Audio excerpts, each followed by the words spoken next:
Bismillahirrahmanirrahim. Assalamualaikum warahmatullahi wabarakatuh. Kembali lagi di channel Cerita Kita. Di kesempatan hari ini saya ditemanin seorang sahabat, yaitu ada Kang Yan. Gimana Kang Yan kabarnya? Alhamdulillah Kang Pei, hari ini tanggal berapa ini ya? Tanggal berapa sekarang teh? 6 Ahad, Sabtu 5. Tanggal 3 ya. Tanggal 3 ya. Iya. Tanggal 3 ya. Jadi pada hari ini mungkin ada pembahasan yang lumayan nantinya agak panjang mungkin Kang Pei ya. Boleh. Mengenai bagaimana kita menarik menjadi seorang imam. Ya, imam Pak ya.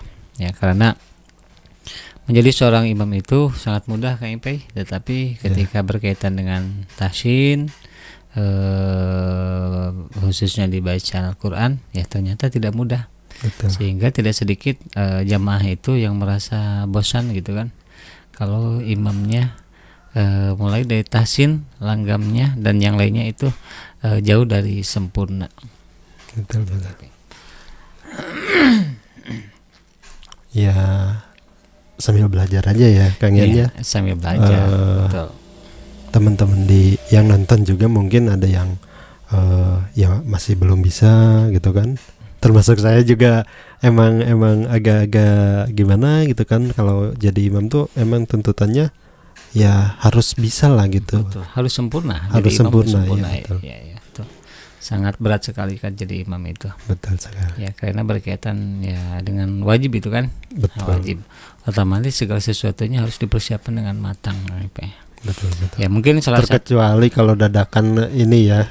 Terkecuali kalau dadakan gitu, nggak ada yang mau ke depan ya mau nggak mau mungkin ya kayak gitu atau tetap Kang Yan, kalau untuk menjadi seorang imam ya itulah kenapa seorang muslim dituntut harus betul-betul pasti membaca Al-Quran, karena suatu saat itu pasti akan kejadian seperti itu ya. Satu contoh, betul. Kita berangkat, perempuannya ada 10, laki-lakinya 1, ya mau tidak mau kita akan menjadi imam. Wajib bisa pokoknya. Wajib bisa, gitu, ya. Tidak betul. bisa ditawar yang ya.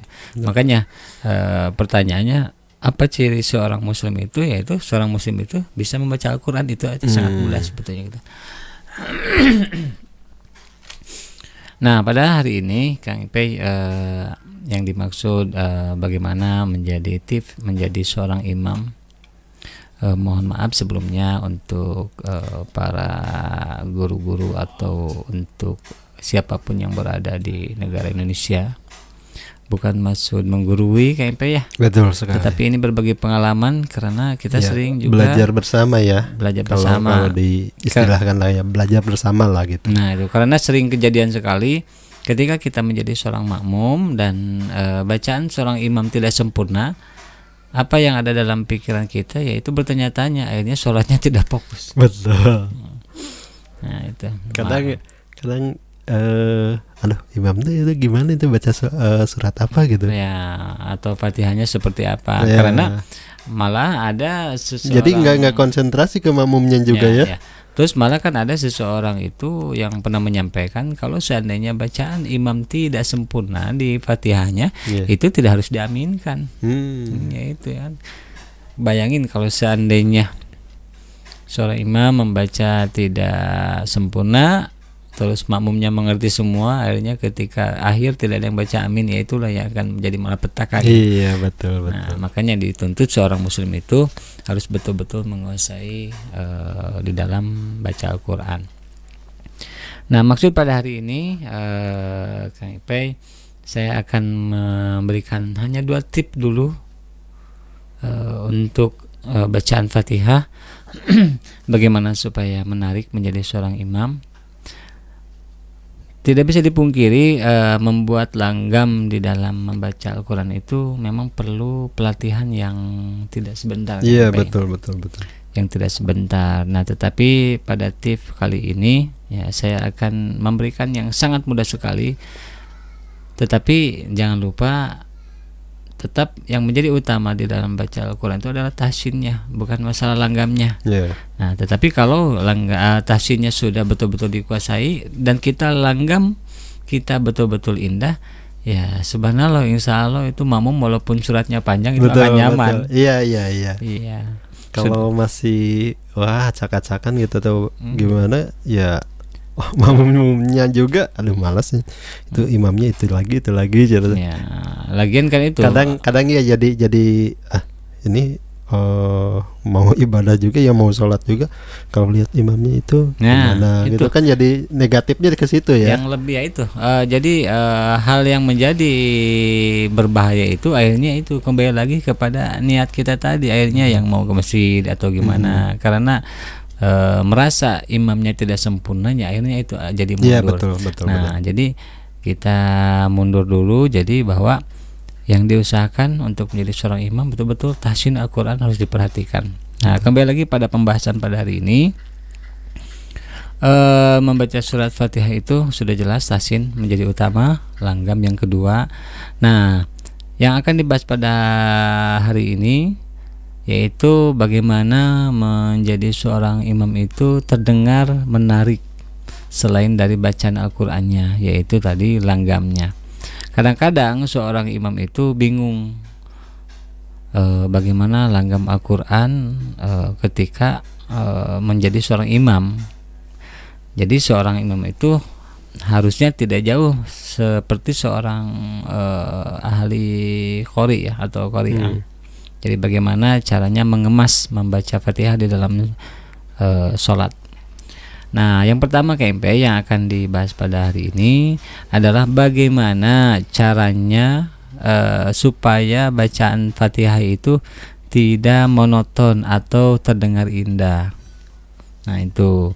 Nah, yang pertama, ketika kita membaca Fatihah itu yang harus dipelajari itu bukan di Fatihahnya, tetapi yaitu di bacaan basmalahnya.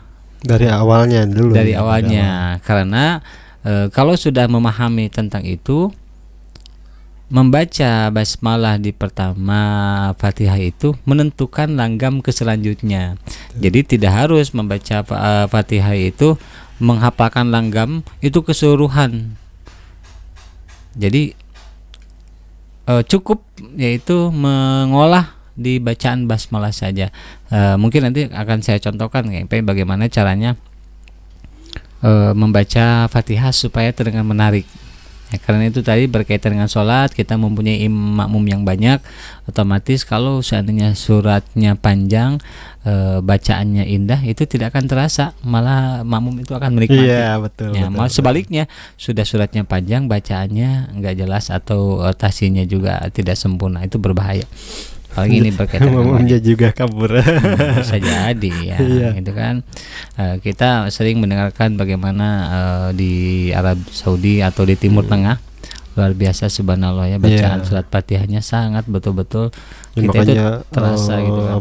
Ya orang-orang pilihan kan ya kalau misalkan di Arab Saudi itu. Itu betul-betul selektif gitu. Selektif menjadi seorang imam itu gitu kan. Ya mudah-mudahan memimpin umat gitu kan ya, keseluruhan yang mau ini beribadah. Iya. Betul.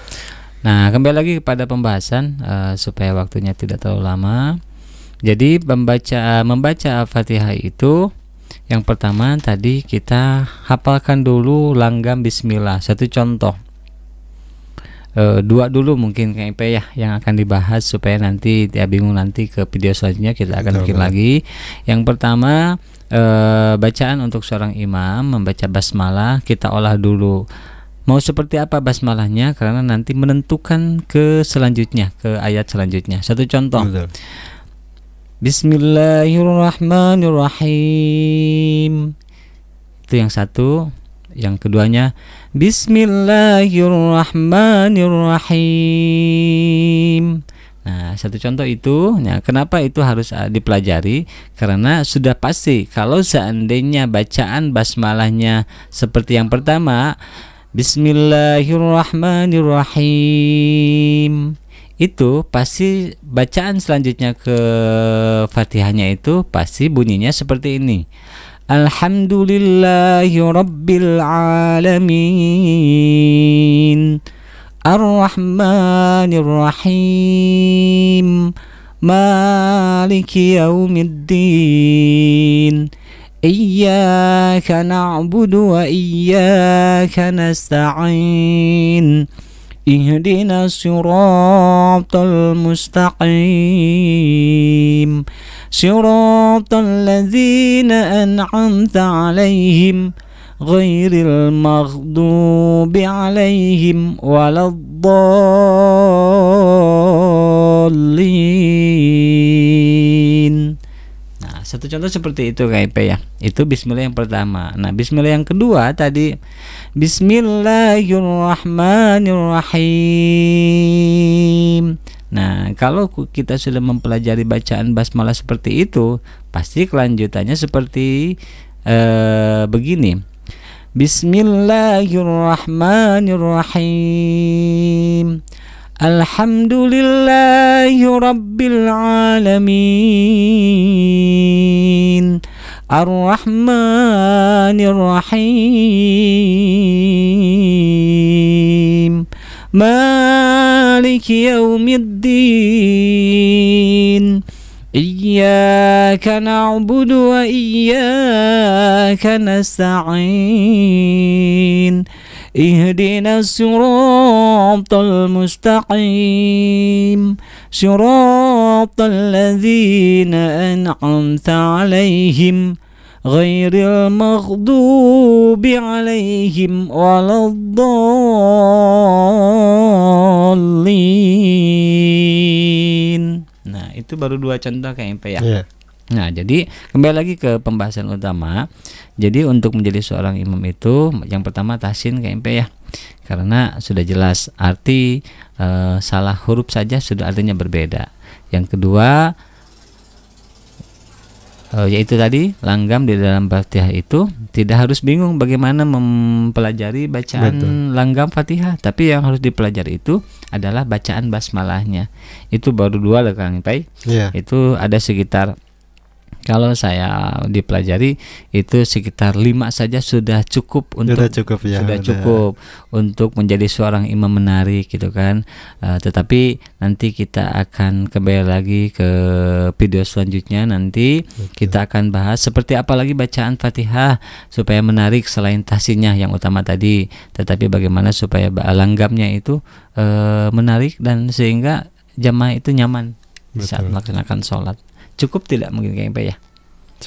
Cukup ya, karena untuk supaya nanti kita akan berjalan ke video selanjutnya. Jadi untuk yang pertama pembahasan tadi, untuk seorang imam membaca Fatihah itu tidak harus bingung bagaimana langgam di dalam membaca Fatihah. Yang harus dipelajari adalah bacaan basmalahnya saja. Betul. Ya mungkin itu untuk video pertama KMP, silahkan ditutup lagi sama KMP. Oke, terima kasih Kang Yan atas bimbingannya ya. Mudah-mudahan video ini atau tutorial ini bermanfaat buat kita semua. Amin KMP, betul. Jadi kalaupun ada yang berminat untuk belajar bersama ya, silahkan kita bisa komen di komen betul ya, komen KMP ya. Komen di deskripsi ada di ini. Silahkan komen aja gitu. Adapun kesalahan di dalam video ini silahkan komen juga KMP ya. Komen karena juga, itu sangat penting ya. Itu betul. Jadi supaya kita bisa berkembang lagi lebih berkembang lagi gitu video-video yang selanjutnya. Karena komen pedas itu ilmu bagi saya. Gak apa-apa sih, ada komen-komen yang pedas-pedas juga itu buat motivasi kita juga, betul. Iya, betul. Oke. Mungkin dicukupkan sekian dulu Kang Yan ya di video ini. Oke. Assalamualaikum warahmatullahi wabarakatuh.